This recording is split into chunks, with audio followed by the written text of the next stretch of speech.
Hi everyone, welcome back to our channel. So today in this video I'm going to show you how to add money to your Wise card. So let's get into the video. So open up Wise. And then make sure you're logged into your Wise account. So you need to be logged into your Wise account.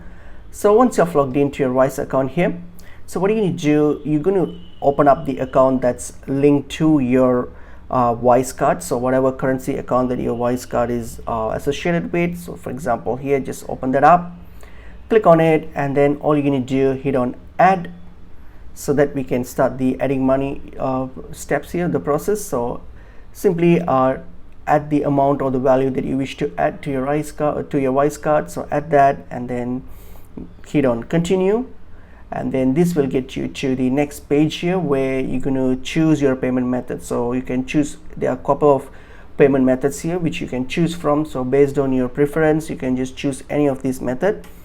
Okay, so any of this method, and once you have done, so just choose any option here. So if you can, for example, debit card, just choose it, and then all you have to do now is simply select or type in the details of the card that you wish to use for this as the fund source. So just add that and then complete the process, and that's pretty much it. So it's pretty easy process to add money on your Wise card. So I hope this video was helpful. I will see you in another video. Thank you.